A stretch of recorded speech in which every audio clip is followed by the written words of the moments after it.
Hi guys, welcome to Taste to Explore. My name is Darlene. Now on this episode, my friends, we are going to make a delicious red velvet cake. Oh my god, it is delicious. If you ever had it, you know what I'm talking about.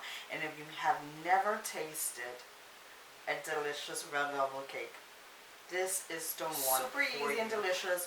You probably already have all the ingredients on hand. Let's walk through the ingredients so we can get this started. Alright my friends, these are my ingredients just to make the cake part, and later on we will be making the frosting. So right now, right here in my bowl, I have 2.5 cups of flour. I have 1/3 cup of cocoa powder. And then over here I have 1 cup of buttermilk. I have my red food coloring. I have a cup and a half of granulated sugar. I have 1 stick of butter. And then over here I have 2 tablespoons of baking powder, 1 teaspoon of baking soda, a half a teaspoon of salt, and I have 1 teaspoon of granulated coffee. I will explain about that in a minute. I have 2 teaspoons of distilled vinegar. I have 1/3 cup of corn oil. You can use vegetable oil if you want. Any flavorless oil will do. And 3 whole eggs. And then that's it. Now alright guys, so let's begin. Right here in my bowl, I'm just gonna roughly mix together my dry ingredients. So essentially a red velvet cake is pretty much a chocolate cake dyed in red, but it's so delicious. So I just did a quick little stir like this. No biggie. Right here I'm going to put in my dry coffee granules. Now is actually the instant coffee, the one that you can just pour in your water or milk and it just dissolves quickly. You don't have to strain it. Make sure it's that kind. Now I like to use that because it brings out the flavor of the chocolate. It intensifies it, but if you want to leave it out, that's okay. You can do that as well. Now that all the dry ingredients is mixed, let's put the wet. So we're gonna put our sugar, and believe it or not, they characterize granulated sugar as a wet ingredient. Just a little roughly stir, nothing too dramatic. And then we're just gonna put everything in at once. The buttermilk, okay. The oil. I have a video on how to do our buttermilk substitution if you can't find buttermilk in your local supermarket. The 1 stick of butter.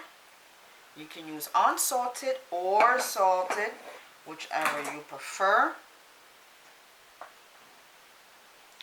And this is the distilled vinegar.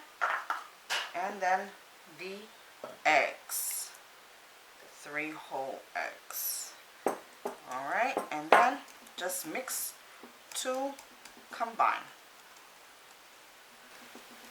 Alright, so once you didn't mix everything together, we're going to put in our vanilla extract, and I'm going to put 2 teaspoons of it.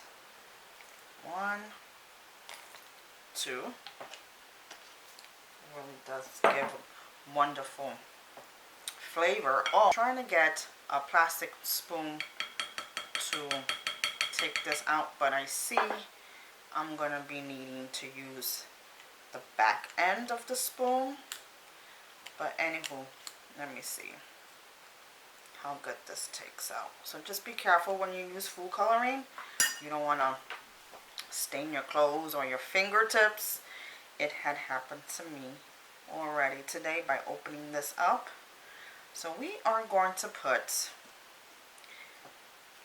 some of this. Now this is a really good concentrated food coloring, so a little for this goes a long way. Okay, so I put about, it's hard to say, I would say about 2 to 3 teaspoons, or just until you see that your batter has turned into a nice red color. It needs to be nice and red because when it bakes, the color tends to fade a little bit. So you make sure you put enough. Alright, so now let's get our baking pan. Alright, so once you're finished mixing your batter, you want to go ahead and get your pan ready. You can spray some non-stick baking spray to making sure that your cake can be able to come out of this nice and easily.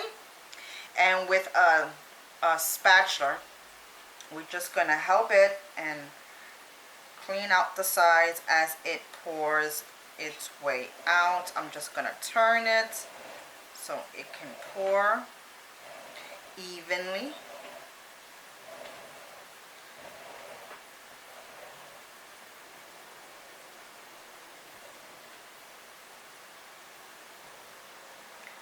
And it smells divine. It tastes delicious. I gave it a little quick taste. I love it.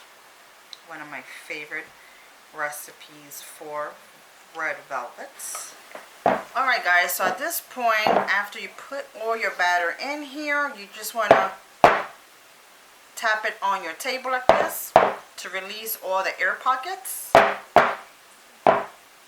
Do it a few times. Alright my friends, and 25 minutes later in the oven on 350, we have this marvelous beauty. I just took it out maybe like 5 minutes ago, and look, it's beautiful. It's done. You can insert your toothpick right here in the center. If it comes out clean, which it has, you know it's done. Now I'm going to flip this over so I can put it on my serving plate. You got to do this kind of quickly. And also, just taking a little offset spatula, I'm just making sure that nothing is sticking, so that way when I flip it, it doesn't tear up my cake. I just want to just make sure which is perfect. Everything looks like it's released and it's not sticking, and it smells incredibly delicious. Okay, I think it's a go. Let's do it.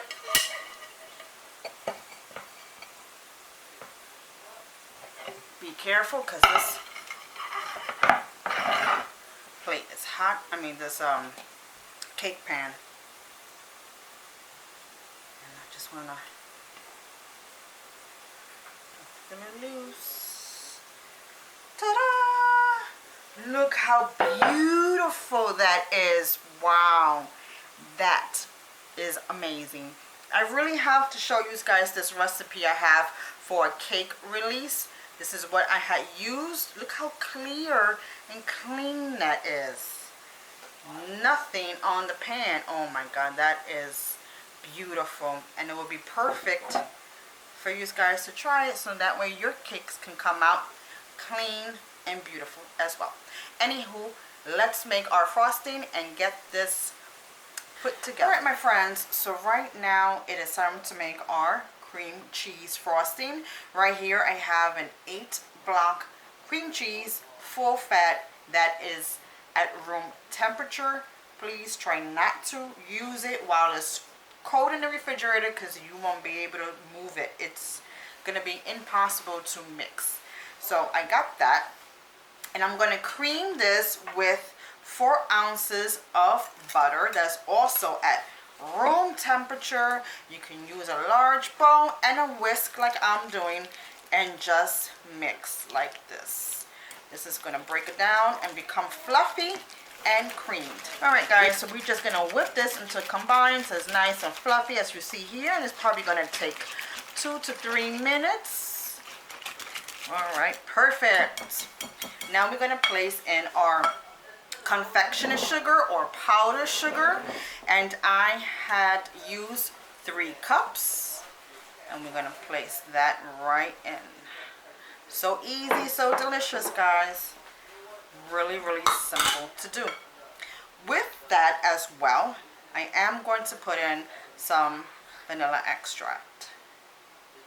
Just a teaspoon.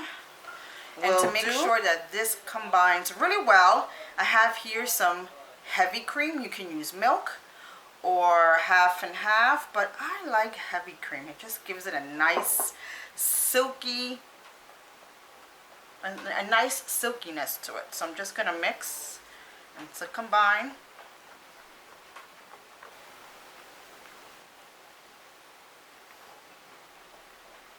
And you see how it starts clumping up?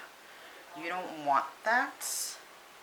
So you're just going to put like 1 tablespoon or 2 until it loosens up.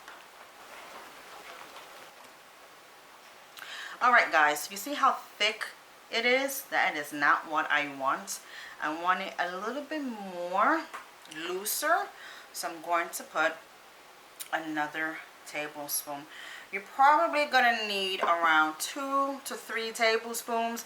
All depends on how loose or thick that you want it. But I want this to be able to be poured on our cake. So I don't want it too thick because I'm not going to spread it on with a spatula. I'm going to pour it on. I want a nice pour consistency.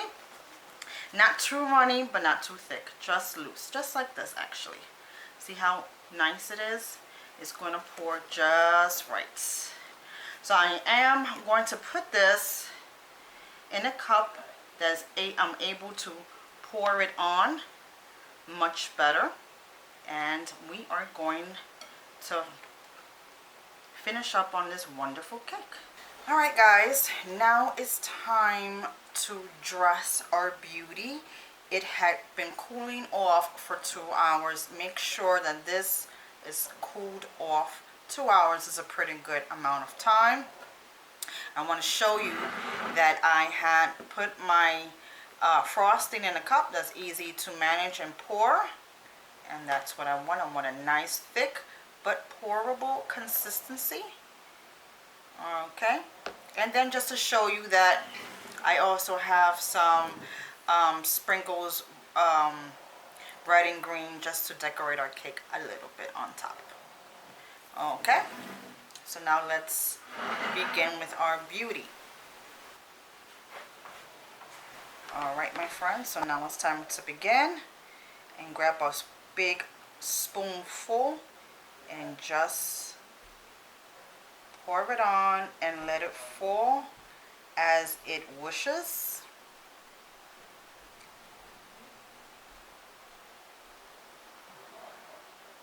And it's going to make a nice drapey look to it. Oh my god, so amazing. So amazing, guys. Truly, truly is a delicious masterpiece. That you must make this for your holiday table or for your family. Delicious. And it's just going to drape down, and that's perfectly fine. That's the way it's supposed to be.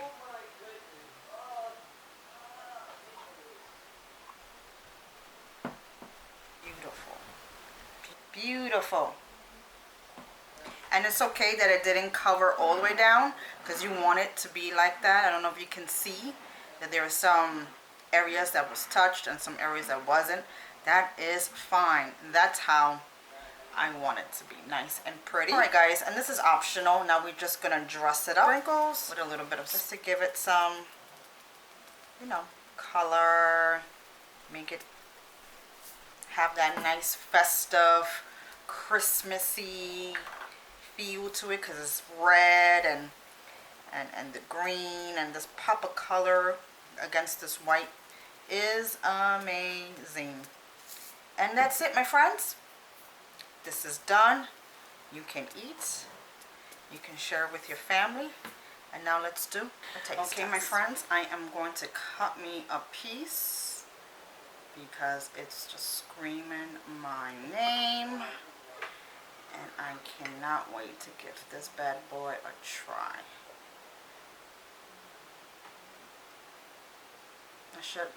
I should have left it cool off a little bit more, but I cannot wait. So here we go. Look at that. That's a beauty. That is a real beauty. Okay, now let's do a taste test.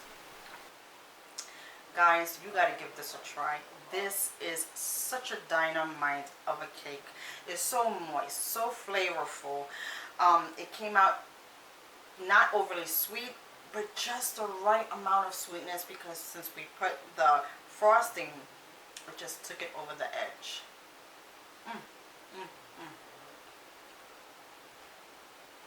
I gotta stop talking because I will never get through the last bit of this video. Thank you so much for joining me, my friends. It's always a pleasure of having you cook along with me. Give this a try.